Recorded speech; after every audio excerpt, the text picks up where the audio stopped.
नहीं है। राम जी ने कहा तो आप निर्दोष हैं, फिर क्यों मारना चाहता है?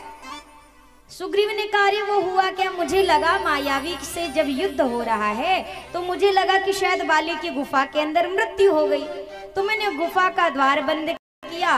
किसकिंधा आया, राज सिंहासन को जब सुना देखा मंत्रीजनों ने तो मुझे जबरदस्ती राजा बना दिया। मैंने आपसे एक दिन कहा था ना कि संसार में कोई व्यक्ति जबरदस्ती किसी से कुछ भी नहीं करा सकता। सुग्रीव जी कह रहे हमको जबरदस्ती राजा बना दिया, हम बनना नहीं चाह रहे थे। जबकि सत्य बात यह है जितनी जबरदस्ती भरत जी के साथ की गई उतनी सुग्रीव जी के साथ नहीं की गई है। सारा समाज एक तरफ होकर कह रहा है भगवान के रूप में गुरुदेव विराजे हैं, भगवान की साक्षात समझो आज्ञा मिल रही है, राजा बन जाइए। भरत जी कहते हैं प्रभु जिसको जो कहना है कहता रहे, मैं क्या कह रहा हूं अब सुनिए। देखे बिन रघुनाथ पद जिय की जरनी न जाए। मैं तो चरणों के दर्शन करूंगा तभी मुझे कुछ सुकून मिलेगा। मैं नहीं जानता राजा कौन बनेगा कौन नहीं, मैं नहीं जानता। संपत्ति सब रघुपति कह आहे, ये पूरी संपत्ति जो है ये मेरे राघव जी की संपदा है, इसीलिए तब तक चौकीदार की तरह इसकी देखभाल करूंगा, ये मेरी जिम्मेदारी है, स्वीकारूंगा नहीं। और यही प्रदर्शन करिए। सुग्रीव जी कह रहे हमें जबरदस्ती राजा बना दिया तो हम भी बन गए, और यही लगा वाली को कि मैंने जान के सब किया तो मुझे राज्य से भगा दिया। राघव जी ने कहा सुग्रीव चिंता मत करो, सुन सुग्रीव मैं मारी हूं बाली एक ही बाण। चिंता मत करो सुग्रीव, एक बाण से बाली का वध करूंगा। वो त्रिदेवों की भी शरण में जाएगा तो अब उसकी रक्षा नहीं हो सकती, आप निश्चिंत हो जाओ। एक बात बताइए, भगवान आके आपसे कहें बिल्कुल रिलैक्स हो जाओ, अब कोई चिंता नहीं, फिर भी चिंता रह जाएगी क्या? भगवान आपसे कहे चिंता मत करो अब मैं हूं, क्या तब भी चिंता लगेगी? पर सुग्रीव जी को लग रही है। भगवान सामने बैठ करके कह रहे हैं, मैंने आपसे कहा था ना कि समझने वाले भी तीन प्रकार के होते हैं, एक जो देख के समझे, एक जो कह के समझे, और एक जो भुगत के समझे।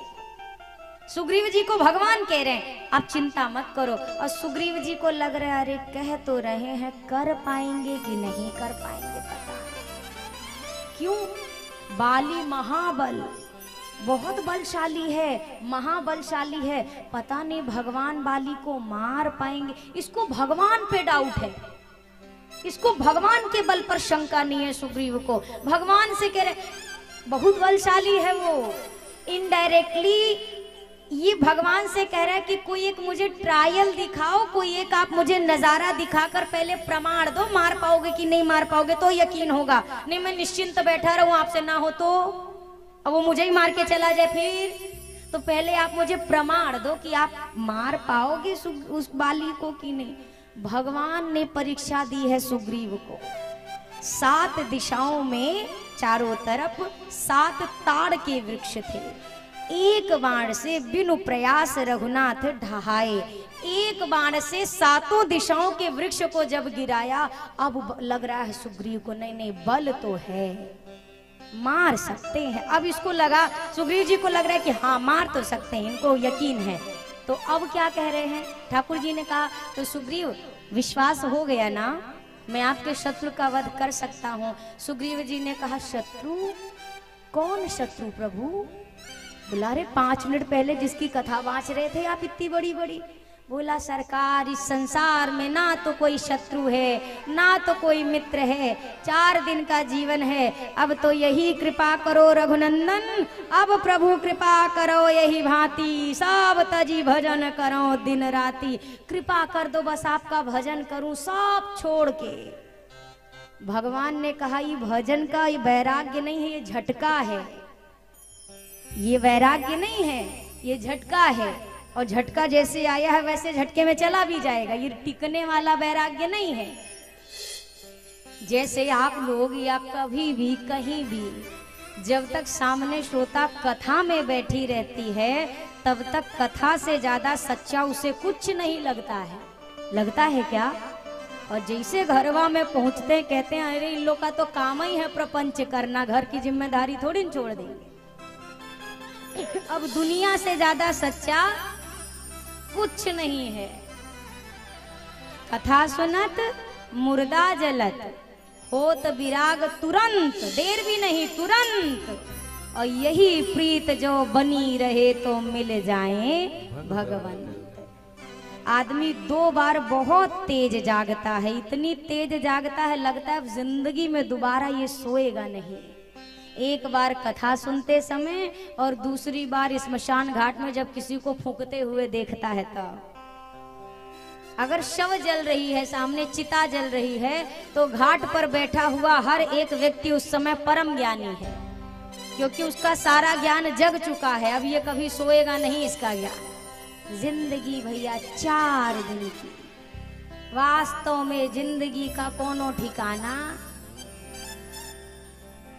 कल कहाँ थे, आज कहाँ है, आज जहाँ ये है कल हम वहाँ होंगे। भाई साहब क्या है जीवन का, कुछ है क्या? तो बगल वाले भाई साहब भी कहते नहीं भाई साहब सही कह रहे हो, कोई ठिकाना नहीं, कोई भरोसा नहीं, इसीलिए बढ़िया कर्म करें। और जैसे स्मशान घाट से मुड़े घर के लिए, अरे राम राम राम राम। अब तो ऐसा लगता है कि ये अमृत पी के स्मशान से निकले, इनकी मौत आनी वानी नहीं है, ये कब्बो नहीं मरेंगे। क्यों? क्योंकि वो अल्प ज्ञान है और क्षणिक वैराग्य है, जो आया तो है पर टिकेगा नहीं। जितनी जल्दी आया है उतनी जल्दी विफुर्र हो जाएगा। सुग्रीव जी का वैराग्य, सब छोड़ के भजन करूं। मैंने कल ही शायद आपसे निवेदन किया था कि भक्त का स्वभाव लोगों को छोड़कर भजन करने का नहीं, सबको लेके भजन करने का होता है। प्रहलाद जी को भेजा गया गुरुकुल में हिरण्यकश्यप के द्वारा कि इसको पूरी वो राक्षसी वाली पढ़ाई पढ़ाओ, जिसमें इसकी किताब पूरी चेंज होनी चाहिए। इसके हर एक सिलेबस में ये लिखा रहना चाहिए कि तुम्हारे पिताजी भगवान हैं, किताब के हर पन्ने पर। अब ये पूरा एडमिशन हुआ है दूसरे स्कूल में, जिस स्कूल में भगवान का नामो निशान नहीं है, और प्रहलाद जी का एडमिशन हुआ उस स्कूल में। गुरुकुल में गए, जितने बाकी बच्चे राक्षसी पढ़ाई पढ़ रहे थे, अब वही भगवान के नारायण का नाम जप कर रहे हैं। ये भक्त का स्वभाव है, वो भी नारायण नारायण करने लगे। दर्शन करिए, भक्त जहां जाता है वो वैसा ही वातावरण बना देता है जैसा उसके हृदय में प्रभु का होता है प्रेम। प्रभु ने कहा ठीक है, सब छूट के वैराग्य होगा, भजन करेंगे। पहले काम करिए, जाइए बाली को बुलाइए, ललकारिए युद्ध के लिए। सुग्रीव कहने पर गए, बाली को ललकारा। जैसे बाली ने 2 मुक्का खींच के मारा सुग्रीव जी को, सुग्रीव चिल्लाते भाग आए, बंधु न होई मोरे हकाला, मारो मारो मारो मारो, तुरंत मारो। राम जी कहे अब भाई तो कह रहे थे कौन शत्रु कौन मित्र, बोला शत्रु नहीं काल है, इसको तुरंत मारिए। ठाकुर जी मुस्कुराए, पूरे सुग्रीव जी से कहा, सुग्रीव जी ने कहा क्यों भेजा था आपने मुझे? क्या मेरे प्राण लेने के लिए भेज दिया था? आपने कहा कि मारूंगा, आपने मारा नहीं, अभी वो मुझे मार देता तो? ठाकुर जी ने कहा एक रूप तुम भ्राता दो, आप दोनों भाई एक रूप के हो ना, तो मुझे थोड़ा सा लगा कहीं बाण गलती से आपको लग जाता। फिर मुझे तो लगता है प्रभु की ये लीला, सुग्रीव जी के मन में जो ये अभी अभी वैराग्य आया था ना, इसी को स्पष्ट करने के लिए हुई थी। भगवान से किसका रूप छिपा हुआ है वो तो सब जानते हैं, पर सुग्रीव जी जो अभी अभी बोल के गए थे कि प्रभु कौन शत्रु कौन मित्र, तो कहीं अगर मन में मोह बैठा रह जाता और प्रभु वध कर देते तो हो सकता था सुग्रीव जी कभी कहे प्रभु आपको हमारे भाई का वध नहीं करना चाहिए था। तो सुग्रीव ने अपने मुख से कहा प्रभु जल्दी मारिए, ये हमारा काल है। स्वयं अपने मुख से जब सुग्रीव ने कहा, अब प्रभु ने अपने गले की माला दी। सुग्रीव जी दोबारा गए युद्ध के लिए, और तुरंत जैसे बाली पर बाण लगा, बाली धरती पर गिरा। ठाकुर जी सामने आए, बोला एक बात बताइए राघव जी, मैंने सुना आप समदर्शी हैं, मैंने तारा को भी यही बोला। कह बाली सुनु भीरु प्रिय समदर्शी रघुनाथ, और जो कदाचि मुहि मारी हैं तो पुनि होव सनाथ। राम जी समदर्शी हैं, भेदभाव मुझ में सुग्रीव में नहीं करेंगे, मैं तो तारा से ये बोल के आया था। फिर एक बात बताइए, मैं बैरी सुग्रीव प्यारा, अवगुण कवन नाथ मुहि मारा। मैं आपका बैरी कैसे हो गया, सुग्रीव आपका प्यारा कैसे बन गया, कौन सा अपराध मैंने आपका किया था कि आपने मुझे इस तरह से मेरा वध किया।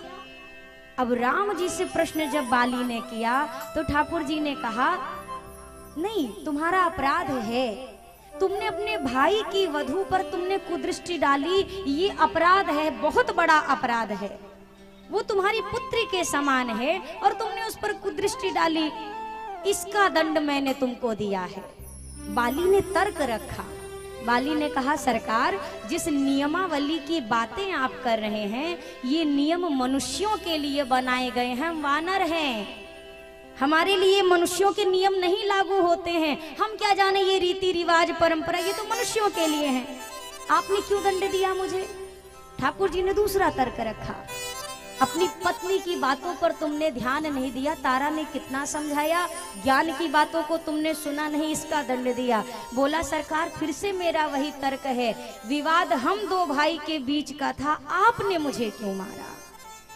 बाली ने तीसरा तर्क जब रखा, कहा कि प्रभु क्यों मेरा वध किया, तो ठाकुर जी ने अब तीसरी बार जब उसने कहा क्यों मारा, ठाकुर जी ने कहा, तुम जानते थे कि सुग्रीव मेरे शरणागत है, फिर भी तुमने सुग्रीव पर आक्रमण किया, इसका दंड मैंने तुम्हें दिया है।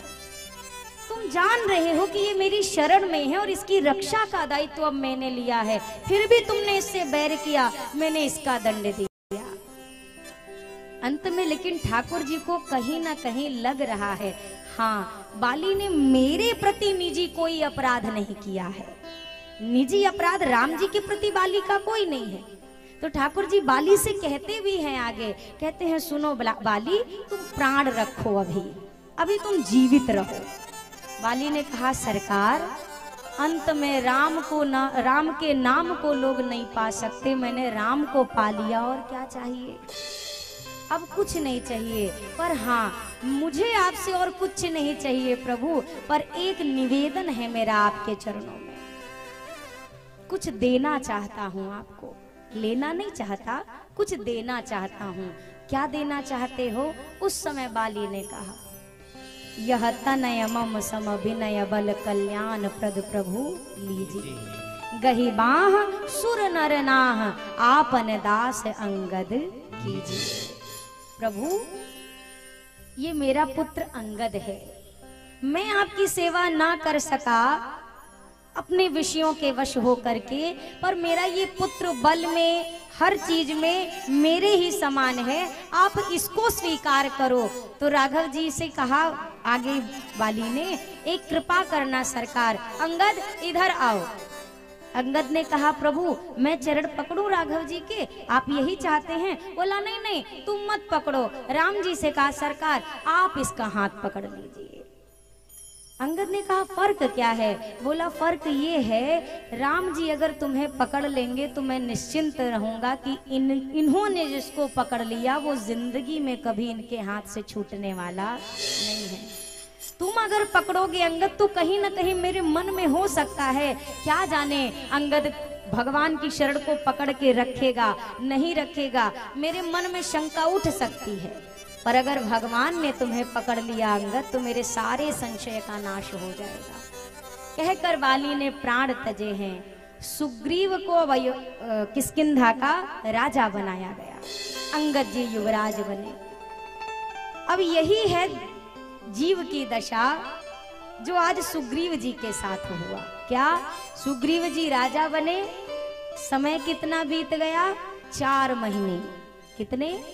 4 महीने, चातुर्मास बीत गया।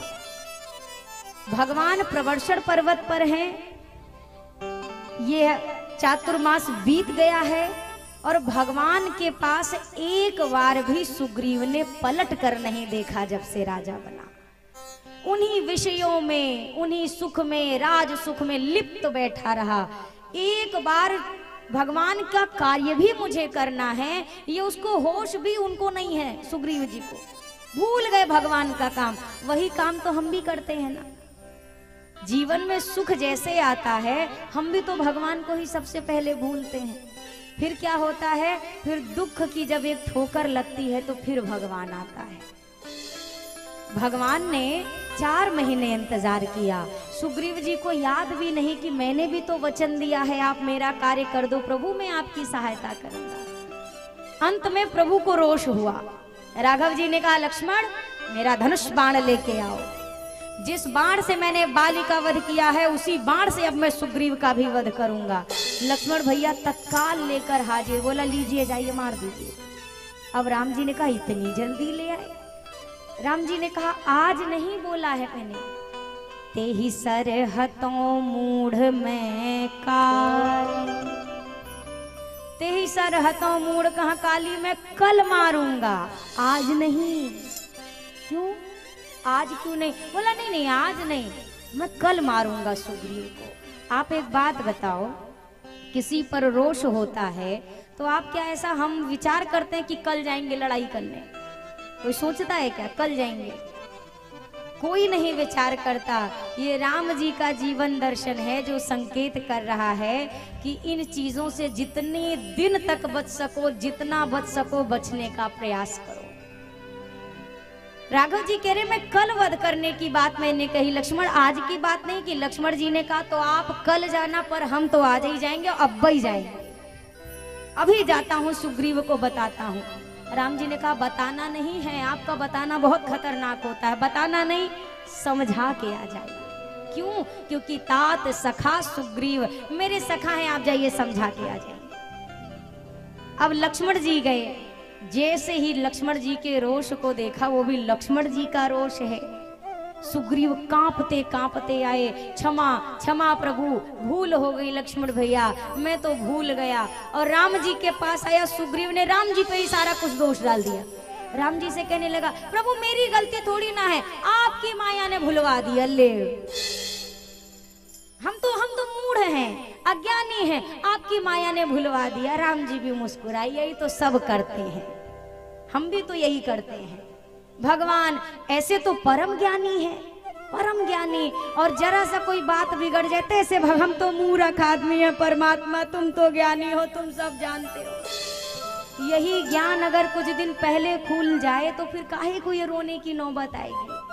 मनुष्य का स्वभाव है, सो परत्र दुख पावई, सिर धुनि धुनि पचिताई, काल ही कर्म ही ईश्वर ही मिथ्या दोष लगा।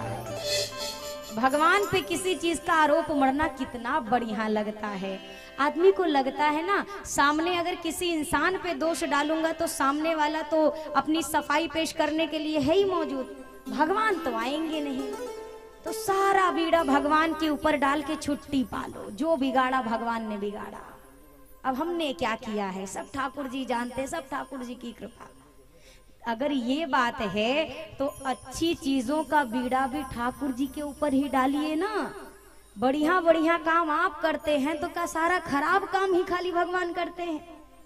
अच्छा काम हम इतने होशियार हैं कि हम बढ़िया काम कर रहे हैं, और भगवान बताओ इतना हमसे भगवान का विरोध है कि भगवान सारी चीजें बिगाड़ रहे हैं। इन्हीं चीजों को तो समझना है मेरे भैया। जीवन में हर एक चीज, हर वो चीज जो कुछ भी अच्छी हुई है, एक निमिष के लिए भी जीवन में अगर कुछ अच्छा हुआ है तो ये